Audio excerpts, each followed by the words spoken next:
संग्राम जी प्रतीक की तरफ देखकर कहते हैं, मुझे तुमसे ज़रूरी बात करनी है प्रतीक। डिनर करने के बाद मेरे कमरे में आओ। डिनर करने के बाद प्रतीक अपने पिता के कमरे में आते। नीलांजना जी भी कमरे में थी। संग्राम जी अपने बेटे को बैठने का इशारा करते हुए बोले, प्रतीक मुझे तुमसे ये उम्मीद नहीं थी। उस बच्ची का क्या कसूर है? तुम उसके पिता हो। जब से वो इस घर में आई है तब से तुम उससे ना बात करते हो और ना कभी उसे देखना चाहते हो। आखिर क्यों प्रतीक? बेटी है वो तुम्हारी। प्रतीक खामोश खड़े थे। उनकी जुबान पर जैसे ताले लग गए हों। संग्राम जी के फिर से पूछने पर वो बोले, मैं श्रद्धा से नज़रें नहीं मिला पाता हूँ पापा। कैसे कहूँ उससे कि मैं उसका गुनहगार हूँ?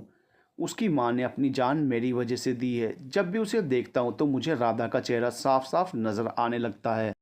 कैसे कहूँ उससे कि तुम्हारी माँ ने अपनी जान मेरी वजह से दी है? मैं तो सबकी नज़रों में कब का गिर चुका हूँ, और सबसे ज़्यादा खुद की नज़रों में। कविता को मैंने धोखा दिया। अब मुझसे ये सब कुछ बर्दाश्त नहीं होता है पापा जी। मैं खुद की नज़रों में इतना गिर चुका हूँ कि आईने के सामने खड़े होकर खुद के चेहरे से नज़रें मिलाते हुए भी मुझे शर्म आती है। प्रतीक कहते हुए वहाँ से बिना कुछ बोले चले गए। वो कमरे से बाहर निकलकर सीधे श्रद्धा के कमरे के पास आते हैं। अंदर झांक कर देखते हैं तो श्रद्धा अपने बेड पर लेटी हुई थी। वो अपनी बेटी को जी भरकर देखते हुए बोले, आई एम सॉरी बेटा, लेकिन तुम्हारे पापा बहुत मजबूर हैं। तुम भूखे पेट ही सो गई हो। किसी को भी तुम्हारी फिक्र नहीं है। तुम रहो या ना रहो, किसी को कोई फर्क नहीं पड़ने वाला। फूटे आंख नहीं देखना चाहते हैं यहाँ पर कुछ लोग तुम्हें। काश मैं तुम्हारी माँ से अपने किए की माफ़ी मांग सकता। मैं दो ऐसी औरतों का गुनहगार हूँ, एक जिसने मेरे घर को संवारने में अपनी ज़िंदगी तक को न्यौछावर कर दिया, और दूसरी ने मेरी खुशियों की खातिर खुद को दांव पर लगा लिया। मैं किसी की माफ़ी के लायक नहीं हूँ। प्रतीक दूर से ही श्रद्धा को देखते हैं, फिर कविता जी के कमरे के बाहर खड़े होकर ज्योति को देखते हैं। कुछ देर तक वो वहीं दरवाजे के बाहर खड़े रहे। उनकी हिम्मत नहीं हो रही थी कि वो कमरे में जाएं और कविता जी से बातें करें। रात के 11 बज चुके थे। एक और सारे लोग सो गए थे। दूसरी तरफ प्रतीक को खुद से नफरत होने लगी थी। वो आधी रात को घर से बाहर निकल पड़े। एक मन करता कि वो वापस लौट आएं, तो दूसरी तरफ उन्हें कविता जी के बर्ताव से बिल्कुल भी अच्छा नहीं लग रहा था। खुद को बहुत ही अकेला महसूस करते हुए वो ऐसी जगह पर जा रहे थे जहां उन्होंने पहली बार राधा को देखा था। सुबह हो गई थी। सारे लोग घर के मंदिर में हो रही आरती में शामिल थे। नीलांजना जी सबको देख रही थी सिवाय प्रतीक के। उनका मन अंदर ही अंदर घबराया जा रहा था। तभी वो अपनी बड़ी बहू कविता जी से बोली, प्रतीक सुबह से कहीं दिखाई नहीं दे रहा है। उसके कमरे में देखो, वो अभी तक सोया हुआ कैसे रह सकता है? ऐसा तो कभी नहीं होता है। ठीक है माँ, मैं देख कर आती हूँ। सुमित्रा देखती है श्रद्धा सबके साथ आरती में शामिल है। वो अपनी बेटी कीर्ति को इशारा करते हुए बोली, इस श्रद्धा को सबके साथ खड़े रहने की आदत हो गई है, इसे सबसे पीछे का हो रहने के लिए। कीर्ति श्रद्धा को पीछे करके ज्योति से बोली, तुम्हारा बर्थडे गिफ्ट युवराज ने श्रद्धा को दे दिया था। तू जानती है ना, फिर भी तुझे बुरा नहीं लगा? चुप करो बुद्धू। श्रद्धा मेरी बहन है और युवराज मेरे बेस्ट फ्रेंड का भाई है।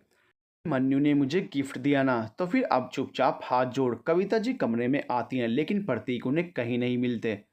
वो अब उन्हें हर जगह ढूंढने लगी, लेकिन जब प्रतीक नहीं मिलते हैं तो वो हताश होकर फिर से उनके कमरे में आ जाती हैं और बेड के किनारे खड़े होकर वो अपने पति को याद करते हुए खुद से कहने लगी, ये क्या कर दिया मैंने? मुझे सोचना चाहिए था। हो गई गलती उनसे, लेकिन फिर भी मुझे उन्हें माफ़ कर देना चाहिए था। अगर उन्होंने कुछ नहीं नहीं, ऐसा कुछ नहीं करेंगे वो। तभी प्रतीक बाहर से अपने कमरे में आते हैं। उनके हाथों में कुछ डॉक्यूमेंट्स थे। कविता जी उन्हें देखकर खुश हो गई। वो उनके पास आकर रोते हुए बोली, कहाँ चले गए थे आप? मुझे नहीं बता सकते थे, लेकिन घर में किसी को तो बता कर जाते। पता है ना मुझे कितना डर लगने लगा था। प्रतीक उन्हें ऐसे बोलते हुए देखकर बिल्कुल हैरान रह गए। वो आज पहली बार कविता जी को ऐसे बोलते हुए देख रहे थे। अपने दोनों हाथों को जोड़कर सर झुकाए हुए बोले, आई एम सॉरी कविता, मेरी वजह से तुम्हें जो दुख हुआ उसके लिए तो ये माफ़ी भी कम है। गलती हो गई थी मुझसे, लेकिन अब ये गलती को सुधारना चाहता हूँ। मैं श्रद्धा को यहाँ से दूर भेज रहा हूँ क्योंकि मैं नहीं चाहता हूँ कि वो इस घर में रहे। ठीक है प्रतीक, जैसा आपको ठीक लगे वैसा कीजिए। प्रतीक अपने मन में सोचते हुए बोले, तुमने एक बार भी नहीं कहा श्रद्धा को अपने घर को छोड़कर जाने की क्या ज़रूरत है? अगर उसकी जगह ज्योति होती तब भी तुम चुप रहती। प्रतीक को बहुत ठेस पहुंची, लेकिन वो मजबूर थे। प्रतीक अपने हाथ में लिए हुए डॉक्यूमेंट्स पर साइन करके श्रद्धा को हॉस्टल भेजने की सारी तैयारी कर चुके थे। वो कविता जी से बोले, उसके सारे सामान को पैक कर देना, वो 2 घंटे के भीतर यहाँ से जा रही है। ठीक है मैं कर देती हूँ, लेकिन मुझे आपसे पूछना था, आपने ऐसा क्यों कहा कि आप नहीं चाहते कि श्रद्धा इस घर में सबके साथ रहे? क्योंकि कविता श्रद्धा का यहाँ रहना, ऐसे माहौल में वो रहना तो सीख जाएगी, लेकिन उसे मैं कभी ज्योति जैसा प्यार नहीं दे सकता। वो मेरी बेटी है, लेकिन ये भी सच है कि वो उस औरत की बेटी है जिसके साथ मेरा नाजायज़ संबंध था। वो मेरी नाजायज़ औलाद है। मैं नहीं चाहता कि लोगों को पता चले कि प्रतीक भारद्वाज की कोई नाजायज़ बेटी भी है। मैं लोगों के सवालों का सामना करते करते थक गया हूँ। अब इन सब से निपटने का एक ही तरीका है, श्रद्धा को हमेशा इस घर से, हमारी नज़रों से दूर रखना। अगले 2 घंटे के भीतर कविता जी श्रद्धा के जाने की सारी तैयारी करवा चुकी थी। ज्योति, रणवीर, अंश और संग्राम जी, नीलांजना जी नाखुश थे। वहीं कुछ लोग ऐसे भी थे जो श्रद्धा को इस घर से दूर जाते हुए देखकर खुश थे। श्रद्धा के मन में अब प्रतीक के लिए नफरत पैदा हो गई थी। वो तो इस घर में अपने पापा के लिए आई थी, लेकिन वही नहीं चाहते कि वो उनके साथ रहे। कमरे में श्रद्धा अपनी माँ की फ़ोटो को लेकर अपने सामान में डाल रही थी कि ज्योति उसके पास आई और उसके सर पर हाथ रखते हुए बोली, तुझे बहुत तकलीफ़ हो रही होगी ना श्रद्धा यहाँ से जाने में। नहीं दी, मैं पढ़ने जा रही हूँ। आप तो आएंगी ना मुझसे मिलने? ये भी कोई पूछने की बात है? मैं, अंश और रणवीर तुमसे मिलने आते रहेंगे। अपना ख्याल रखना। और ये तुम्हारे लिए, मुझे ये सब नहीं चाहिए दी। कविता जी उसके पास आकर उकड़े हुए भाव में बोली, किसी से लड़ाई मत करना, और हाँ, टाइम से खाना खाना, और पढ़ाई करने जा रही हो तो वही करना। कविता जी की बातें सुनकर श्रद्धा उनके गले से लग गई। इस बार कविता जी ने उसे खुद से अलग नहीं किया। ना जाने क्यों, लेकिन उन्हें भी अंदर ही अंदर तकलीफ हो रही थी कि श्रद्धा अकेले कैसे रहेगी। श्रद्धा कविता जी की ओर देखते हुए बोली, मैं आपको कविता माँ कह सकती हूँ। कविता जी मना नहीं कर सकी। तभी प्रतीक वहाँ आते हैं और श्रद्धा को चलने के लिए कहते हैं। श्रद्धा सबको बाय बोलकर जैसे ही घर से बाहर जाने लगी। प्रतीक श्रद्धा को कुछ देना चाहते थे, लेकिन श्रद्धा ने उनकी तरफ देखा तक नहीं और सीधे कार में आकर बैठ गई और ड्राइवर को कार स्टार्ट करने के लिए कहा। प्रतीक को श्रद्धा का बिहेवियर कुछ अलग सा लगा। वो फिर से कार के पास आकर श्रद्धा से कुछ बोलने वाले होते हैं, तभी श्रद्धा उनसे मुंह फेरते हुए बोली, आपने मुझसे मेरी माँ को छीन लिया, अब कविता माँ को भी। दादाजी, दादी माँ, ज्योति दी और रणवीर और अंश भैया, सबसे मुझे दूर कर दिया। आप बहुत बुरे इंसान हैं, बहुत गंदे हैं आप। मेरे पापा कभी नहीं हो सकते। I hate you. मुझे सबसे दूर भेजकर बहुत खुश हो रहे होंगे ना? मैं अब कभी वापस नहीं आऊँगी। प्रतीक श्रद्धा को समझाते हुए बोले, श्रद्धा बेटा, एक बार मेरी बात तो सुन लो। आपसे मेरी खुशी नहीं देखी गई ना, इसलिए सबसे मुझे दूर भेज रहे हैं। श्रद्धा के मन में जो भी प्यार था अपने पापा के लिए, वो ख़त्म हो गया था। वो तो बस अपनी बेटी को ये समझाना चाहते थे। वो अपने मन में सोचने लगे, अभी श्रद्धा के लिए पढ़ाई से बढ़कर कुछ नहीं है। अगर वो यहाँ रही तो सुमित्रा उसका जीना हराम कर देगी। खाना खाने के लिए भी तुम्हें उसकी कड़वी बातों को बर्दाश्त करना पड़ेगा। मैं घर में हमेशा नहीं रहता हूँ, लेकिन सच ये है कि तुम मेरी राधा की बेटी हो, जिससे मैं आज भी प्यार करता हूँ और हमेशा करता रहूँगा। तुम्हारी भलाई के लिए अगर मुझे तुम्हारी नफ़रत भी बर्दाश्त करनी पड़ी तो करूँगा। मैं तुम्हें अपने पैरों पर खड़े होते हुए देखना चाहता हूँ। तुम में वो काबिलियत है जो तुम्हारी माँ में थी। तुम एक दिन अपनी माँ का नाम ज़रूर रोशन करोगी। श्रद्धा हमेशा के लिए उस घर को छोड़कर चली गई थी जहाँ अपना कहने के लिए कुछ अपने थे। उन लोगों से भी उसका नाता हमेशा के लिए जैसे छूट गया था। उसे रह रहकर अपनी माँ की कही हुई बातें याद आने लगी। इंसान को अकेले रहने की आदत डाल लेनी चाहिए, क्योंकि यहाँ कहने के लिए तो सब अपने होते हैं, लेकिन जब बात साथ निभाने की आती है तो कोई अपना नहीं होता है। मंजिल चाहे जितनी दूर हो, लेकिन रास्ते अकेले ही तय करने होते हैं। शायद ही कोई ऐसा मिलता है जो हमेशा आपका साथ दे। अगर कोई तुम्हारा साथ बिना किसी शर्त के, बिना किसी वजह बेवजह दे, तो खुद को खुशकिस्मत समझ लेना, क्योंकि यहाँ साथ देने वाले बहुत कम मिलते हैं, और जो साथ निभा दे वो तुम्हारा सच्चा साथी होता है। कुछ सालों के बाद ट्रेन की आवाज़ सुनाई दे रही थी। ट्रेन कुछ देर के लिए स्टेशन पर रुकी, फिर चल पड़ी। खिड़की के सामने बैठी एक लड़की, जिसकी उम्र लगभग 19 साल होगी, काले रंग की सलवार सूट पहने हुए, लंबे बालों की चोटी बनाए हुए, गोरे गाल, बड़ी बड़ी भूरी आंखों में काजल भरे हुई, होंठ सुर्ख गुलाबी, गले में पतली सी चेन, हाथ में वॉच, कान में छोटे छोटे झुमके, माथे पर छोटी सी काली बिंदी। अपने हाथ में लिए हुए डायरी में वो कुछ लिख रही थी। आज सालों बाद उसके दोस्त अभिमन्यु के लेटर को पढ़कर उसके दिल को अपनापन सा महसूस हुआ। वो आंखें बंद करके अभिमन्यु की बातों को याद करते हुए मुस्कुरा रही थी। फिर उसी की यादों में कैद हो गई जहाँ से ये सब कुछ शुरू हुआ था। एक सुरीली सी आवाज़ आई, श्रद्धा, श्रद्धा, आखिर क्या है इस नोटबुक में जो तू हमेशा इसमें घुसी रहती है? कभी तो बाहर की दुनिया झांक कर देख लिया कर। कितनी खूबसूरत है ये दुनिया, यहाँ के लोग, तू क्या किसी और प्लानेट से आई है जो हमेशा अपने पन्नों और डायरी की दुनिया में खोई हुई रहती है? श्रद्धा मुस्कुराते हुए बोली, छवि क्या बात कर रही है? मेरी दुनिया तो इसी नोटबुक पर शुरू होकर इसी पर ख़त्म होती है। रही बात इस दुनिया को देखने की, तो इस दुनिया में बहुत सी ऐसी भी चीज़ें हैं जिनसे मैं दिल नहीं लगा सकती, क्योंकि मेरा दिल तो पहले ही किसी और के नाम हो गया है, मेरे अभिमन्यु के नाम पर। अभिमन्यु, बाय गॉड, अगर ये नाम दोबारा गीता और कोमल ने सुन लिया ना तो तेरी खैर नहीं, झल्ली कहीं की। छवि की बातें सुनकर श्रद्धा मुस्कुराते हुए बोली, अगले 1 घंटे में ये ट्रेन किसी भी स्टेशन पर नहीं रुकने वाली। तो मैडम ये बताइए, हम अपने फ्रेंड का आया हुआ लेटर पढ़ रहे हैं, उससे आपको क्या परेशानी है? छवि अपना सिर पीटते हुए बोली, ये किस ज़माने में जी रही है तू? लेटर कौन लिखता है फेसबुक, व्हाट्सएप, ट्विटर और इंस्टाग्राम के ज़माने में? मैडम अभी भी हमारे दादा दादियों के ज़माने की तरह लेटर लिखती रहती हैं और पढ़ती हैं। श्रद्धा, अगर ये लेटर अभिमन्यु की जगह किसी उम्रदराज आदमी ने लिखा होगा, तब तू क्या करेगी? क्या उससे प्यार करेगी? क्योंकि तूने तो उसे देखा भी नहीं। उस बुजुर्ग आदमी का हाथ पकड़कर धीरे से कहेगी, आई लव यू बेबी, मैं तो तुम्हारे लेटर लिखने के अंदाज से प्यार करने लगी हूँ। मैं तुम्हें बता नहीं सकती मैंने तुम्हें कितना मिस किया है, यही कहेगी ना तू उससे? छवि इतना कहकर ज़ोर ज़ोर से हंसने लगी। उसकी हंसी देखकर अब श्रद्धा को गुस्सा आ रहा था। वो उसे पीटने के लिए जैसे ही आगे बढ़ी, अचानक से छवि कोमल से टकरा गई और दोनों गिरते हुए बचे। कोमल आंखें दिखाते हुए बोली, ज़रूर तूने श्रद्धा से पंगा लिया है, इसलिए वो तुझे पीटने के लिए दौड़ा रही है। कोई नहीं, मैं उसका साथ देने के लिए हूं ना। श्रद्धा, इस छवि की बच्ची को छोड़ना मत। हर टाइम मजाक सूझा रहता है, कभी तो सीरियस हो जाया कर यार। छवि दांत निकालकर हंसने लगी। इतने में श्रद्धा और गीता वहां आ गए। श्रद्धा छवि के कान पकड़ते हुए बोली, हर टाइम मजाक, अब बता और करेगी तू ऐसा? बोल। छोड़ दे श्रद्धा प्लीज़ यार, दर्द हो रहा है तुझे, गंगा मैया की कसम। श्रद्धा फिर भी उसके कान नहीं छोड़ती है। तो छवि बेचारा सा मुंह बनाते हुए बोली, तुझे तेरे पापा की कसम, अब तो छोड़ दे। श्रद्धा अनसुना कर देती है तो छवि मिन्नतें करते हुए बोली, तुझे तेरी राधा माँ की कसम। राधा माँ का नाम सुनते ही श्रद्धा को ऐसा महसूस हुआ जैसे किसी ने उसे अंदर से झकझोर दिया हो। वो भूली बिसरी यादें एक झटके में आंखों के सामने रेंगने लगी। तकलीफ से भरा बचपन, अपनों से दूर जाना, फिर कभी लौटकर घर न आने की कसम। अपनी जिद पर अड़ी हुई श्रद्धा झटके में छवि के कान छोड़ देती है और वहां से ट्रेन के गेट के सामने आकर खड़ी हो जाती है। आंखों से दर्द झलकने लगा। भूली हुई यादें हमेशा कांटों से भी ज़्यादा चुभती हैं। श्रद्धा की आंखों से बह रहे आंसुओं को देखकर कोमल, छवि और गीता तीनों उसके पास आती हैं। कोमल श्रद्धा के कंधे पर हाथ रखते हुए बोली, जो याद तकलीफ दे उसे बुरे सपने की तरह समझकर भूल जाना चाहिए। ये बात किसी ने बड़े ही प्यार से समझाई थी। श्रद्धा प्लीज़ यार, दोस्तों में मजाक चलता रहता है, अगर तुझे बुरा लगा हो तो हम सब तुझसे। श्रद्धा रोते हुए बोली, तुम तीनों तो मेरी जान हो, और वैसे भी हम चारों की दोस्ती में कोई सॉरी और कोई थैंक यू नहीं बोलता है। आइंदा से ऐसी बात की ना तो तुम सबकी जान ले लूँगी। ट्रेन की गति अब धीरे धीरे कम होने लगी थी। कोमल के चेहरे पर उदासी छाई हुई थी।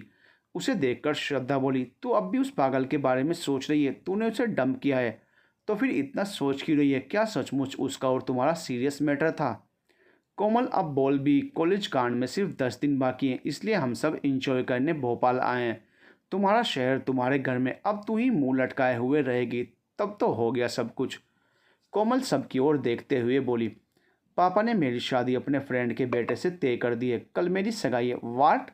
कोमल की कही हुई बात को सुनकर छवि भी खुद को रोक नहीं सकी और कोमल को पकड़कर बोली, ऐसी नाइंसाफ़ी तू हमारे साथ कैसे कर सकती है? इतनी बड़ी बात तूने हमें नहीं बताई, ऐसे कैसे तू किसी भी एलिगेशन से सगाई कर सकती है? कोमल, तू हमारे ग्रुप की सबसे खूबसूरत और इंटेलिजेंट लड़की है, ऐसा मत कर। छवि इतना क्यों बोल रही है? पहले इसकी बात तो पूरी सुन ले, गीता ने कहा। कोमल मुस्कुराते हुए बोली, ये सारी बातें छोड़ श्रद्धा, अब तू बता कैसे मिलेगी तू अपने अभिमन्यु से? उसका पता है तेरे पास, या फिर उसका मोबाइल नंबर? कुछ तो होगा ना तेरे पास।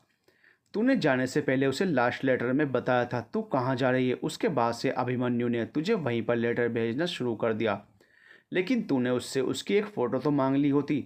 पता तो चले बंदा हैंडसम है भी या नहीं। कुछ भी नहीं है मेरे पास।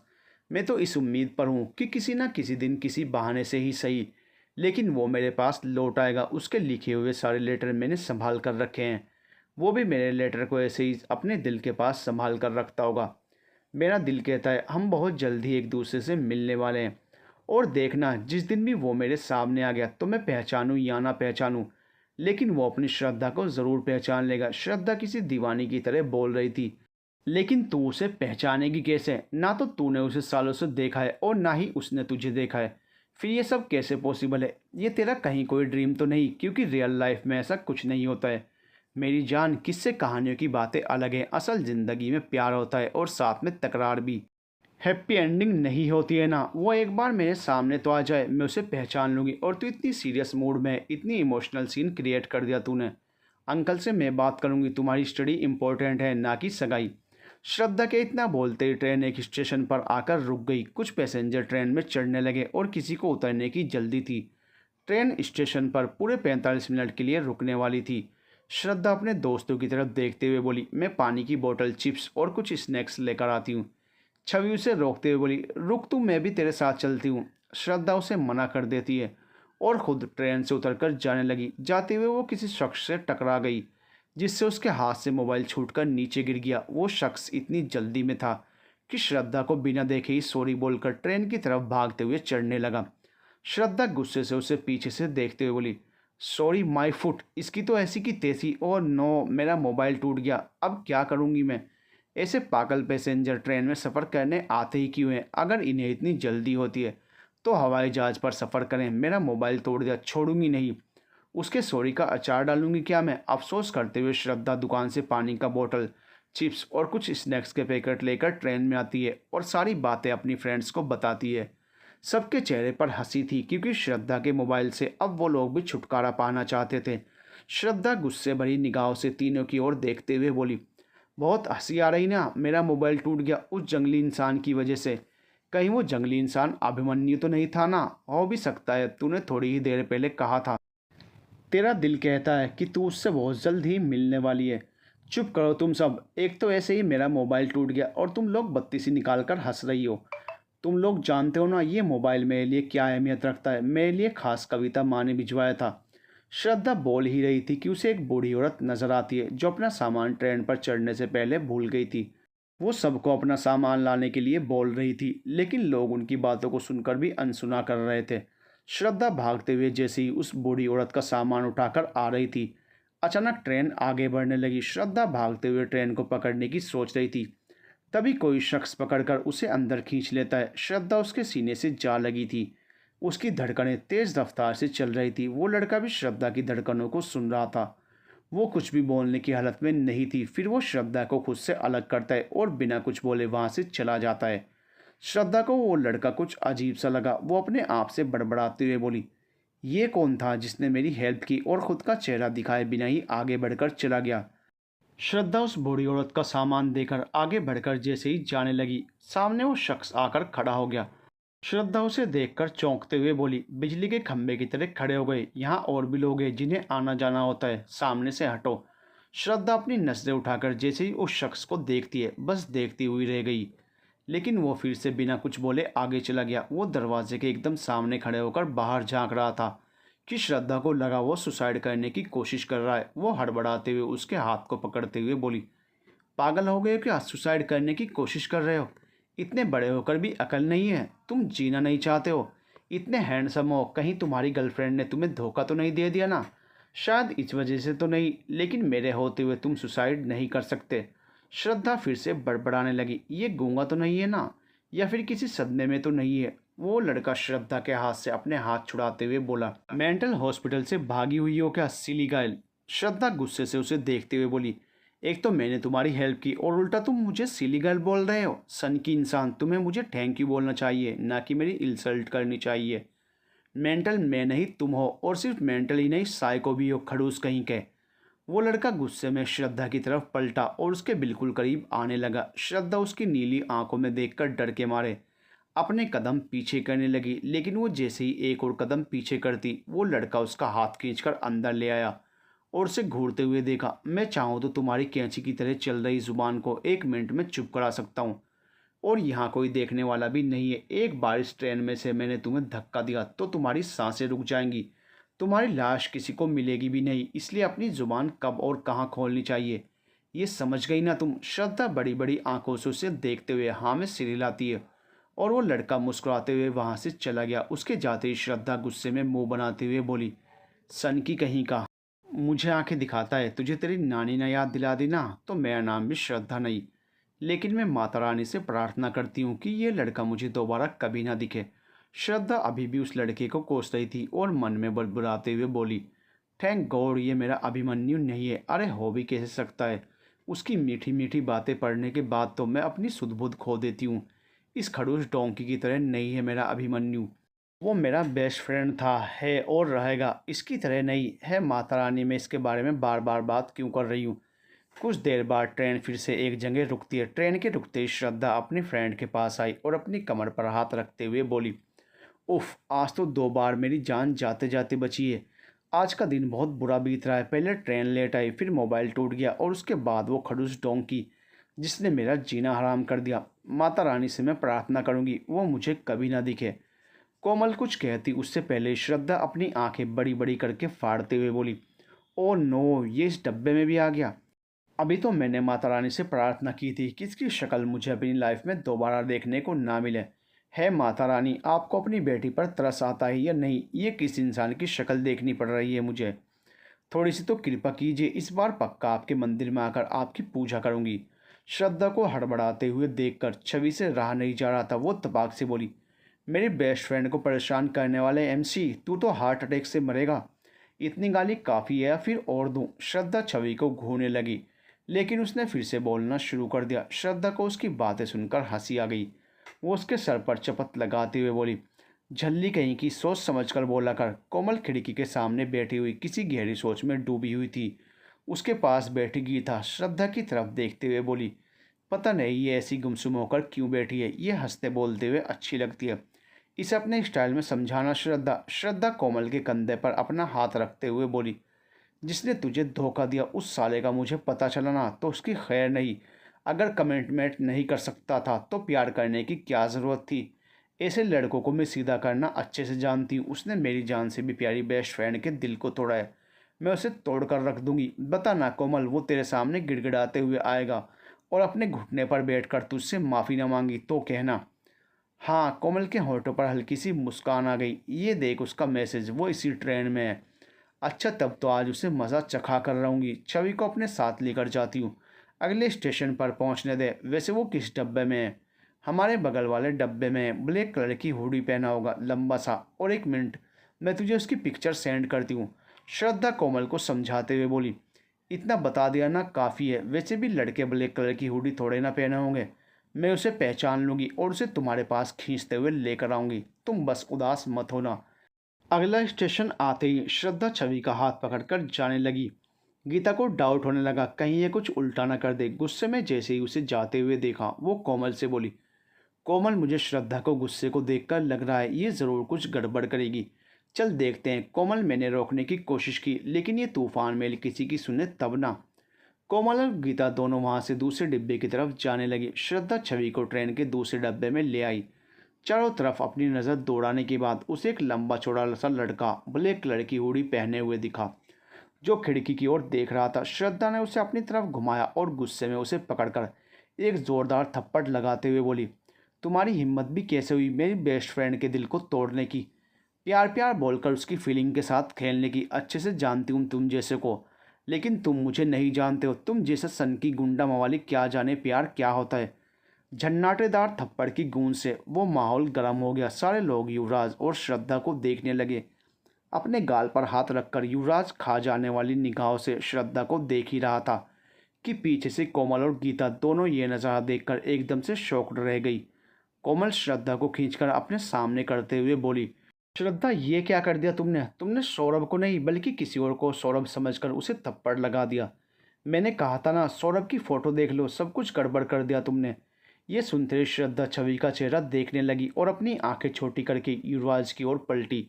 युवराज अभी भी श्रद्धा को घूर रहा था। श्रद्धा अपना सर झुकाए हुए बोली, आई एम सॉरी, मैंने गलती से तुम्हें थप्पड़ लगा दिया। तुम चाहो तो बदले में मुझे भी थप्पड़ लगा सकते हो। युवराज को इतना गुस्सा आ रहा था कि वो श्रद्धा को खींचकर एक थप्पड़ लगा दे। वो अपना हाथ उठाता है श्रद्धा को जोर से थप्पड़ लगाने के लिए, लेकिन वो उसे नहीं बल्कि सौरभ के गाल पर लगता है। श्रद्धा अपनी आंखें कसकर बंद कर लेती है, लेकिन थप्पड़ की गूंज सुनते ही वो जैसे ही अपनी आंखें खोलती है तो सौरभ अपने गाल पर हाथ रखे हुए बेचारगी भरी निगाहों से युवराज को देख रहा था। युवराज ने कुछ देर तक श्रद्धा को घूरने के बाद कहा, ये थप्पड़ तुम्हें भी लग सकता था। मेरी शराफत को मेरी मजबूरी मत समझना। मैं लड़कियों की इज्जत करता हूँ, इसलिए मैंने तुम्हें कुछ नहीं किया है। लेकिन अगली बार तुमने कोई भी ऐसी हरकत की तो इस बार मेरे हाथ का निशान मेरे फ्रेंड के गाल पर नहीं बल्कि तुम्हारे गाल पर होगा। सौरभ को देखकर कोमल जाने लगी तो सौरभ उसका हाथ पकड़कर बोला, मैं तुमसे माफ़ी मांगने आ रहा था। अच्छा, तो कौन सा बड़ा एहसान कर रहे थे? मेरी सगाई है कल, आ जाना अपने दोस्तों के साथ मेरी सगाई में। और हाँ, ये गलतफहमी बिल्कुल भी मत आने देना अपने दिल में कि मैं तुमसे प्यार करती हूँ। मुझे तुम्हारी फिक्र अब भी है, लेकिन प्यार नहीं है। श्रद्धा अपने मन में सोचने लगी, ये कैसा प्यार है जिसमें फिक्र तो है लेकिन प्यार नहीं? क्या कभी ऐसा हो सकता है जिसकी हम फिक्र करें उससे प्यार नहीं? सौरभ ने उसके सामने अपने दोनों हाथों को जोड़ते हुए कहा, क्या मुझे दोबारा चांस नहीं मिल सकता? मैं अपनी गलती सुधारने का एक मौका ही तो मांग रहा हूँ। बिल्कुल नहीं। और आज तुम्हारे फ्रेंड ने तुम्हें थप्पड़ लगाकर ये साबित कर दिया है कि तुम मेरे क्या किसी के लायक नहीं हो। क्योंकि तुम प्यार नहीं बल्कि हक जताते हो। तुम्हें लगता है किसी पर हक जताने से प्यार बढ़ता है, लेकिन प्यार हक जताने से नहीं बढ़ता बल्कि शक पैदा होता है। तुम जैसे शक्की इंसान से प्यार करके मैंने अपनी लाइफ की सबसे बड़ी भूल की है, लेकिन इसे सुधार कर रहूँगी मैं। अब मुझे कुछ नहीं कहना है, चलो गाइज। कोमल इतना कहकर अपनी फ्रेंड्स के साथ जाने लगी, लेकिन वो सब डिब्बे से उतरती इतने में ट्रेन स्टार्ट हो गई। वो सभी अब एक दूसरे का चेहरा देखने लगी। सौरभ ने युवराज की तरफ देखते हुए कहा, मैंने उसे बड़े शिद्दत से चाहा है। अगर वो फिर भी मुझसे दूर जाना चाहती है तो मैं क्या कर सकता हूँ? सौरभ कह ही रहा था कि युवराज ने अपनी जबान खोली और कहा, प्यार में शिद्दत नहीं इज्जत होनी चाहिए और रिश्ते प्यार से और सम्मान से बनाए जाते हैं। युवराज की बातें सुनकर चारों लड़कियां युवराज को ही देखने लगी। तभी युवराज का दोस्त सिद्धार्थ कहता है, ओ यारा, एक गाल दस की फ़र्क पैंदा है कि इश्क में इज्जत हो। फ़र्क तो इस बात पर पैंदा है ना कि बंदा कितना सीरियस है। वो लाइफ टाइम तक साथ रहने का कमिटमेंट कर दे और इससे ज़्यादा की चाहिए। युवराज अपने दोस्त सिद्धार्थ से बोला, तू नहीं समझेगा। जिस दिन तुझे सच्चा वाला इश्क हो गया उस दिन तुझे इसका मोल समझ में आएगा। ट्रेन भोपाल पहुंच गई थी। सारे लोगों की भीड़ ट्रेन से उतरने लगी और कुछ लोगों को जल्दी थी चढ़ने की। सारे लोग उतर गए थे सिवाय युवराज और श्रद्धा के। श्रद्धा का दुपट्टा युवराज की घड़ी में जा फंसा। वो कोशिश कर रही थी लेकिन युवराज अपनी वो घड़ी से उसके दुपट्टे को खींचकर निकालता है, जिससे उसके दुपट्टा साइड से फट गया। श्रद्धा गुस्से में बोली, सिर्फ स्पीच देने से कुछ नहीं होता है, तुम्हें पता भी है ये दुपट्टा कितना कीमती है? युवराज उसके दुपट्टे की तरफ देखता है और कहने लगा, इसकी कीमत 100 रुपये से भी कम है। ऐसे दुपट्टे फुटपाथों पर मिल जाते हैं, कितने चाहिए तुम्हें? तुम्हें इसकी कीमत पता है, लेकिन ये दुपट्टा मेरे लिए लाखों और करोड़ों रुपए से भी ज़्यादा कीमती है और वो तुम नहीं समझोगे। श्रद्धा गुस्से में ट्रेन से उतर गई। उसके फटे हुए दुपट्टे को देखकर छवि बोली, चल मैं तुझे कपड़े दिलाती हूँ, आखिर हम सब शॉपिंग करने जा रहे हैं। कोमल के पापा का कॉल आया था, उन्होंने ही कोमल को शॉपिंग करने को कहा है। तुझे एक प्यारी सी ड्रेस भी दिलवानी है, चल अब। नहीं छवि, मेरे पास तो इतने सारे ड्रेस हैं, मैं कोई भी पहन लूँगी। छवि उसकी ओर देखते हुए बोली, तुम्हारी कविता माँ तेरे लिए ड्रेस तो भेजती हैं, लेकिन अपनी बेटी का उतरन कभी उन्होंने तेरे लिए कोई नई ड्रेस भेजी है? कभी तुम्हारे बर्थडे पर कोई नई चीज़ तक नहीं भेजी है? तुम्हारा मोबाइल ना जाने किस ज़माने में बना होगा, उसकी हालत देखी है तुमने? श्रद्धा हंसते हुए बोली, सारी ड्रेस इतनी महंगी होती हैं ज्योति, एक दो बार ही तो पहनती है, इसलिए कविता माँ मेरे लिए भेज देती है। वैसे भी इतनी महंगी ड्रेस पहनने की तो मैं कभी सपने में भी नहीं सोच सकती। मेरे सारे शूज़, सैंडल, पर्स, सब कुछ कविता माँ इतने प्यार से भेजती हैं मेरे लिए। छवि, तुझे ऐसा क्यों लगता है कि वो मुझसे प्यार नहीं करती हैं? श्रद्धा की बातों को सुनकर गीता बोली, अगर वो तेरी राधा माँ होती तो कभी किसी का उतरन नहीं पहनने देती। और रही बात महंगी ड्रेस की, तो कम पैसों में आई हुई नई ड्रेस इन महंगी ड्रेसों के मुकाबले ज़्यादा अच्छी होती है। लेकिन कल की सगाई में तुम हम सब की पसंद की ड्रेस पहनोगी, प्लीज़ श्रद्धा। श्रद्धा हाँ में सर हिला देती है। तभी उसके मोबाइल की घंटी बजने लगी। वो अपने टूटे हुए मोबाइल को देखकर कॉल रिसीव करने वाली होती है, लेकिन वो मोबाइल बंद हो जाता है। कोमल अपना मोबाइल देते हुए बोली, कविता माँ से बात करनी है ना तुझे, इससे कह ले। श्रद्धा खुश होकर कविता जी को कॉल लगाती है। दूसरी तरफ से कविता जी कॉल रिसीव करते हुए बोली, हेलो कविता माँ, कैसी हैं आप? और ज्योति दी, दादी माँ, दादाजी, सारे लोग कैसे हैं? ये तुम किस नंबर से बात कर रही हो? मैंने मोबाइल भेजा था ना, उसका क्या किया तुमने? श्रद्धा, तुमसे एक चीज़ संभाली नहीं जाती है। मैंने तुम्हारे अकाउंट में पैसे ट्रांसफ़र कर दिए हैं, अगर कम पड़ जाएं तो बोल देना। श्रद्धा बोली, मुझे और पैसे नहीं चाहिए कविता माँ, मुझे बस हेलो हेलो कविता जी श्रद्धा की बात सुने बगैर ही कॉल कट कर देती हैं। दुखी होकर श्रद्धा अपनी फ्रेंड के सामने मुस्कुराते हुए बोली, कविता, माँ ने मुझे अपना ख्याल रखने के लिए कहा है और वो मुझसे मिलने के लिए आने वाली हैं बहुत जल्दी ही।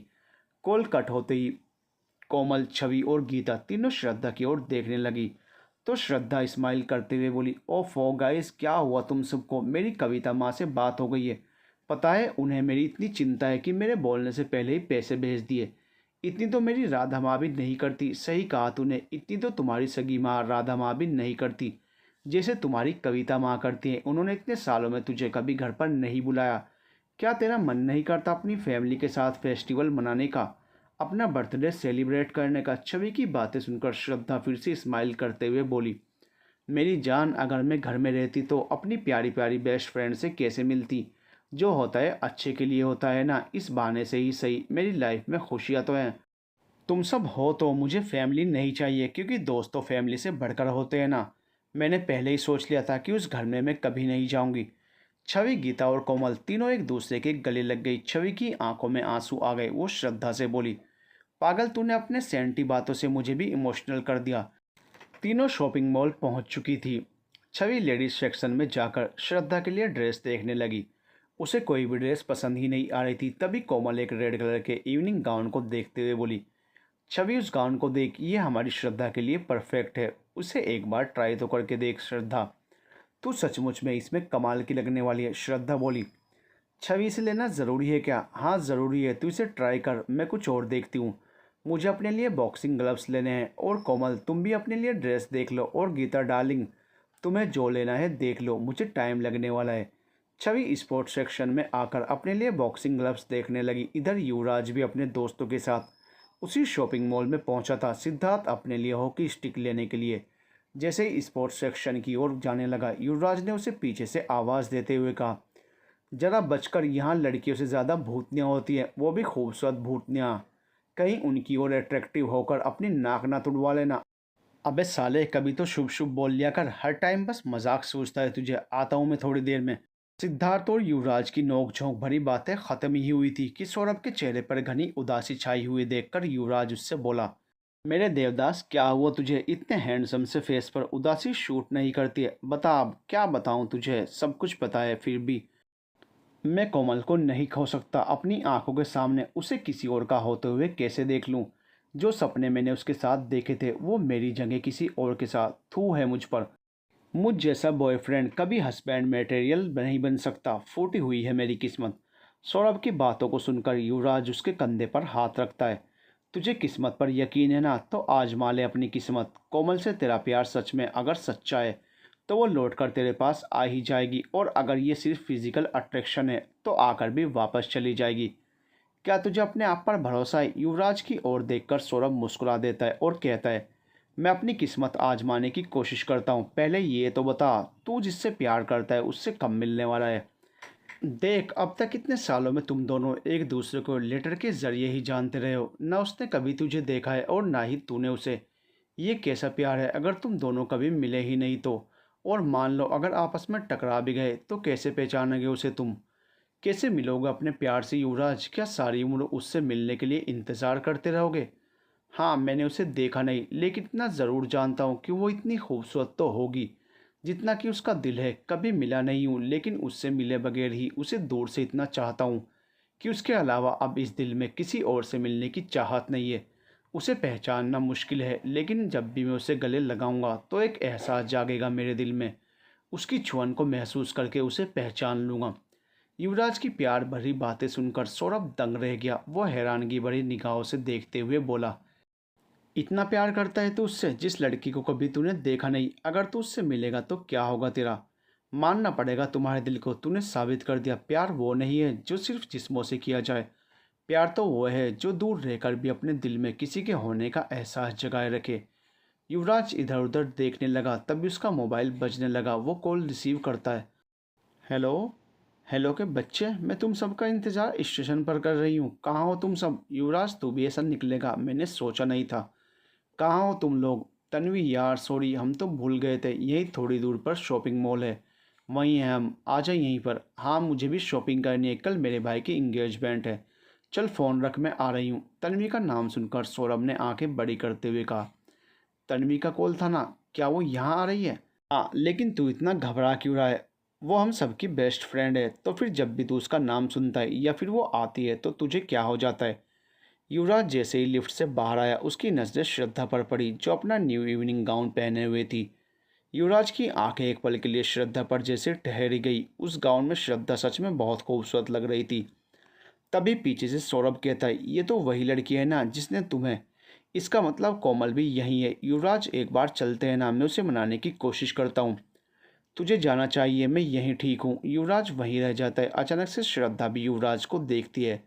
वो अपना मुंह बनाते हुए बोली, इस सनकी के चेहरे पर स्माइल तो होती नहीं है, हमेशा सीरियस मूड में रहता है। पता नहीं इसकी गर्लफ्रेंड का क्या होगा, ये रोमांटिक बातें भी गुस्से में ही करता होगा। इसकी गर्लफ्रेंड होगी भी या नहीं? नहीं होगी, हो ही नहीं सकती। श्रद्धा अपने फ्रेंड के साथ शॉपिंग कर चुकी थी। इधर छवि भी बॉक्सिंग ग्लव्स पहनकर बॉक्सिंग बैग पर पंच मार रही थी। लेकिन अचानक से सिद्धार्थ बीच में आ जाता है, जिससे उसके नाक पर एक जोरदार पंच लगता है, जिससे सिद्धार्थ चक्कर खाकर दूर जा गिरा। छवि उसे देखकर गुस्से में भड़कते हुए बोली, अबे पागल है क्या? इतनी बड़ी बड़ी पकौड़े की तरह आंखें हैं तुम्हारी, फिर भी आंख बंद करके चलने की आदत है तुझे? सिद्धार्थ खुद को संभालते हुए उठता है। उसकी नाक सूज गई थी। उसके हुलिये को देखकर छवि अपनी हंसी रोकते हुए बोली, तुम ठीक हो? मैं तुम्हें देख लूँगा, इसका बदला तो मैं भी लेकर रहूँगा। छवि अपने हाथों में पहने हुए ग्लव्स को उतारते हुए बोली, किसी दिन बॉक्सिंग रिंग में मिलना, उस दिन मुझसे चाहो तो बदला ले सकते हो। सिद्धार्थ अपनी नाक को पकड़ते हुए वहाँ से चला गया। तो छवि उसे ऐसे जाते हुए देखकर हंसने लगी। भारद्वाज फैमिली में आज हलचल कुछ और ही थी। हर शाम की तरह आज भी संग्राम जी अपनी पोती को याद करते हुए अपनी नम आंखें किए हुए थे, सिर्फ उसके बारे में सोच रहे थे। नीलांजना जी अपने पति को मायूस देखकर उनके पास बैठते हुए बोली, आज कविता और प्रतीक की शादी की सालगिरह है, इतनी खुशियों भरा दिन, और घर की बेटी ही शामिल नहीं हो रही है। आखिर ऐसा कब तक चलता रहेगा? क्या श्रद्धा इस घर में दोबारा नहीं आएंगी? कीर्ति और ज्योति की तरह वो भी तो इस घर की बेटी हैं जी। बिना माँ की बच्ची को सबसे ज़्यादा अपने घर वालों की ज़रूरत होती है, लेकिन प्रतीक इतना पत्थर दिल कैसे हो गया? वो ये कैसे भूल गया कि श्रद्धा उसकी सगी बेटी हैं? एक बार भी इतने सालों में मिलने नहीं गया। मैं एक बार अपने मरने से पहले अपनी पोती को देखना चाहती हूँ। वो कैसी दिखती होगी? उसकी बचपन की कुछ यादें ही तो हमारे पास हैं, लेकिन उसके अलावा कुछ भी नहीं है। संग्राम जी की आंखों में आंसू आ गए। वो बोलते हैं, उस बच्ची के साथ हमने भी बहुत बड़ी नाइंसाफ़ी की है। उसे इस घर से जाने ही क्यों दिया? अगर पता होता वो इस घर पर आएगी नहीं तो हम जाने ही नहीं देते। तभी प्रतीक और कविता जी उनके कमरे में आते हैं। प्रतीक अपनी माँ की ओर देखते हुए बोले, इस बार श्रद्धा को लेने मैं जाऊंगा माँ, आपकी लाडली पोती अब से आपके साथ ही रहेगी।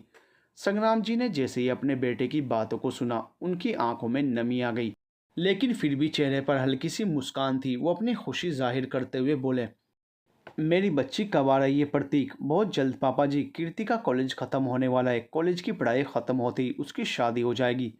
वैसे भी लड़का तो हम सब ने पसंद कर लिया है। कीर्ति के बाद ज्योति, उसके बाद फिर श्रद्धा की बारी आएगी। एक एक करके घर की सारी बच्चियां घर से विदा हो जाएंगी, लेकिन अभी मेरी बच्ची श्रद्धा को जाने में वक्त है। उसका कॉलेज शुरू होने वाला है। इतने सालों में मैंने एक बार भी उसे नहीं देखा।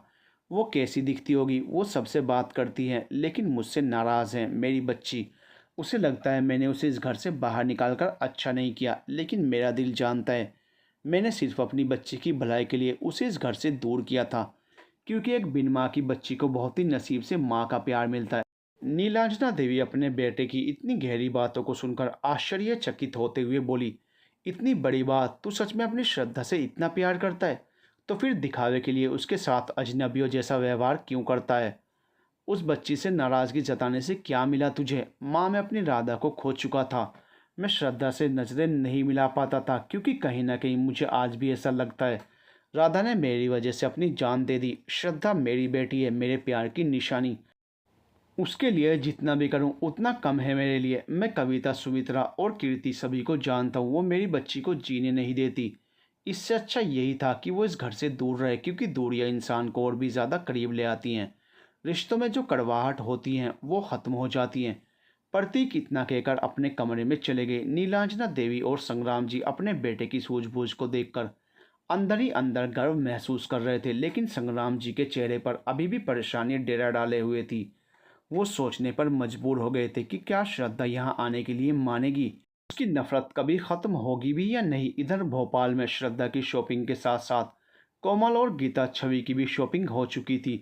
कुछ देर बाद चारों घर चली गई। अगले दिन कोमल के घर की रौनक ही कुछ और थी। चारों ओर चहल पहल हो रही थी, लेकिन इन सारे शोर शराबों से दूर श्रद्धा कोमल के भाई की साइकिल लेकर सुबह सुबह ही घूमने निकल पड़ी। वो घूमते हुए पोस्ट ऑफिस पर पहुंची और अपने लिखे हुए लेटर को लेटर बॉक्स में डालकर मुस्कुराते हुए बोली, ये लेटर शायद तुम्हें यह एहसास दिला दे कि अब टाइम आ गया है हमें एक दूसरे से मिलने का। मैं तुमसे मिलकर अपने प्यार का इजहार करना चाहती हूँ, अपनी दोस्ती को प्यार का नाम देना चाहती हूँ। तुम्हें तो मैंने पहले ही बता दिया था कि मैं भोपाल आने वाली हूँ और बहुत जल्द तुमसे मिलने वाली हूँ। तुम मुझसे मिलने आओगे या नहीं, तुम्हारा आने वाला लेटर ही मुझे बता देगा और मैं उस पल का बेसब्री से इंतज़ार करूंगी। अपने मन में ना जाने कितने सारे ख्याल सजाए हुए श्रद्धा पोस्ट ऑफिस से बाहर निकलकर साइकिल से सवार होकर वहां से चल पड़ी। रास्ते में उसे एक माता रानी का मंदिर दिखाई देता है। वो अपनी साइकिल से उतरकर मंदिर के सामने खड़े होकर अंदर जाने की कोशिश करती है। अपने सर को लाल दुपट्टे से ढककर वो मंदिर के सामने पूजा का सामान लेकर अंदर जाती है और पंडित जी को पूजा का सामान देते हुए बोली, आज मेरी माँ का जन्मदिन है पंडित जी, मैं उनके नाम की पूजा करवाने आई हूँ। पंडित जी पूजा का सामान लेकर पूजा करने लगे। वो अपने हाथ जोड़कर आंखें बंद करके प्रार्थना करने लगी। श्रद्धा के ठीक पीछे युवराज भी वहीं खड़ा होकर अपने दोनों हाथों को जोड़े हुए अपनी आंखें बंद करके प्रार्थना कर रहा था। पंडित जी दोनों को एक साथ देखकर बोले, आप दोनों की जोड़ी हमेशा बनाए रखें यजमान। माता रानी श्रद्धा अपनी आंखें झट से खोलती है और युवराज भी दोनों एक दूसरे को अचंभित भरी निगाहों से देखने लगे। कुछ देर तक दोनों एक दूसरे को ही देखे जा रहे थे। तभी श्रद्धा चिढ़ते हुए बोली, ऐसा कभी नहीं हो सकता है पंडित जी, इस सन की और मेरी जोड़ी कभी नहीं बन सकती। इस सन की से शादी करने से पहले मैं डूब कर मर जाना पसंद करूंगी। युवराज चुपचाप से मंदिर की घंटी बजाकर वहां से जाने लगा। उसे चुपचाप जाते हुए देखकर श्रद्धा उसे रोककर ठीक उसके सामने खड़े होकर बोली, प्रॉब्लम क्या है तुम्हारी? मेरा पीछा करते हुए मंदिर भी पहुंच गए। युवराज उसे बड़ी बड़ी आंखों से घूरने लगा। श्रद्धा हिचकिचाते हुए बोली, तुम अपनी आंखें कम फाड़ा करो। मैं डरती नहीं हूँ तुमसे। अपनी आंखें और गुस्सा उसे दिखाना जिन्हें तुमसे डर लगता हो। और पंडित जी की बातें ऐसे चुपचाप होकर सुन क्यों रहे थे? जुबान नहीं है क्या तुम्हारे पास? युवराज को अब सचमुच में गुस्सा आ गया। वो श्रद्धा को खींचकर अपने करीब कर उसके हाथों को पकड़कर बोला, अपनी ये चोंच बंद रखो, वरना वरना क्या क्या कर लोगे? छोड़ो मुझे, वरना मैं चिल्ला चिल्ला कर सबको बुला लूंगी और तुम्हें लोगों से मार भी खिलवाऊंगी अगर मुझे परेशान किया तो। युवराज जैसे ही श्रद्धा के पास आने लगा, वो डर के मारे वहां से अपनी साइकिल पर सवार होकर 9 2 11 हो गई। उसकी इस हरकत को देखकर युवराज की हंसी निकल गई। युवराज भी पोस्ट ऑफिस पहुंच गया और लेटर बॉक्स से लेटर निकालकर देखते हुए कहा, तुमने लास्ट टाइम लेटर में बताया था तुम भोपाल आने वाली हो। अब मैं भी भोपाल में हूँ। ये बात तुम्हें बताना चाहता हूँ, तुमसे मिलना चाहता हूँ, अपने दिल की बात तुमसे कहना चाहता हूँ। तुम चाहे जैसी भी हो, मुझे पसंद हो। लेटर लेकर युवराज अपनी बाइक पर बैठकर वहां से निकल पड़ा। इधर घर आते ही श्रद्धा कोमल के कमरे में आती है और बेड पर पसरते हुए बोलती है, आज मुझे फिर से वो सन की मिला, लेकिन तुझे क्या हुआ है? तेरा मुंह क्यों लटका हुआ है? तू ठीक तो है ना? कोमल उदास होते हुए बोली, सौरभ मुझे सच में चाहता है श्रद्धा, लेकिन मैं कैसे इस सगाई से इनकार करूं? कुछ भी समझ में नहीं आ रहा है। छवि तपाक से बोली, तू सौरभ से कहे वो तुझे सगाई से पहले किडनैप करके भगा ले जाए। हम तीनों तुम्हारी हेल्प करेंगे। बोल मंजूर है? गीता भी कहने लगी, वैसे ये आइडिया इतना बुरा भी नहीं है। मैं सौरभ को कॉल करके उसे अपने दोस्तों के साथ बुलाती हूँ और तुझे किडनैप करने को कहती हूँ। इससे तू इस सगाई से भी बच जाएगी और तेरा प्यार भी तुझे मिल जाएगा। श्रद्धा दांतों तले उंगली दबाकर सोचने लगी और बोली, यही ठीक रहेगा। गीता सौरभ को कॉल लगा। अगले 3 घंटे के भीतर हम सब इसका किडनैप करवाने वाले हैं। और फिरौती की रकम कितनी होनी चाहिए? छवि, कोमल और गीता तीनों श्रद्धा को घूरने लगी। छवि अपना सर पीटते हुए बोली, ओ गॉड श्रद्धा, कोमल को किडनैप हम करा रहे हैं, तो क्या हम सब तुझे किडनैपर नजर आ रहे हैं? हाँ, लेकिन अगर उसके घर वालों को थोड़ी सी भी भनक पड़ी तो जानती है ना अंकल कितने गुस्सेल किस्म के इंसान हैं। इसलिए मैं बोल रही थी। छवि कुछ देर तक सोचती है। सारे लोग श्रद्धा की बातों से एकजुट होकर सौरभ को कॉल लगाकर उसे अपने प्लान के बारे में बताते हैं। सौरभ खुश होकर उनकी हाँ में हाँ मिलाता है और कॉल कट करके वो युवराज और सिद्धार्थ को प्लान के बारे में बताता है। युवराज इनकार करते हुए बोला, सौरभ, ये क्या बोल रहा है तू? हम सब कोमल को किडनैप करने जाएं, यही चाहता है ना तू? क्या तू उससे प्यार करता है? हाँ करता हूँ यार, बहुत प्यार करता हूँ। उसे अपनी ज़िंदगी से ज़्यादा प्यार करता हूँ। कभी उसे छोड़ेगा तो नहीं ना? बिल्कुल भी नहीं। अगर छोड़ने का ख्याल भी आया और मुझे भनक पड़ी कि तूने कोमल की ज़िंदगी बर्बाद की है, तो सोच मैं क्या करूँगा तेरे साथ। दोस्त हूँ, तेरे लिए अपनी जान दे सकता हूँ, लेकिन किसी के साथ तू गलत करे ये कभी नहीं होने दे सकता हूँ। सौरभ युवराज के गले लग गया। लगभग शाम हो गई थी। तन्वी अपने भाई की इंगेजमेंट पार्टी में तीनों को आने के लिए कहती है, लेकिन तीनों कोमल के घर जाने के लिए तैयार थे। कोमल रेडी होकर अपने आप को मिरर में निहार रही थी। उसकी घबराहट उसके चेहरे पर साफ दिखाई दे रही थी। इधर श्रद्धा अपनी न्यू ड्रेस गीता को देकर उसका पटियाला सलवार सूट लेकर पहन लेती है। तीनों रेडी होकर कोमल के कमरे में आती हैं और उसे परेशान देखकर उसके पास बैठ जाती हैं। श्रद्धा कोमल की घबराहट को महसूस करके बोली, तू टेंशन लेगी तो जिसे पता नहीं चलना चाहिए उसे भी पता चल जाएगा। तो फिर क्या करेगी तू? इसलिए फ्री माइंड होकर अपनी आंखें बंद करके माता रानी से प्रार्थना कर कि सब कुछ ठीक हो जाए। To be continued.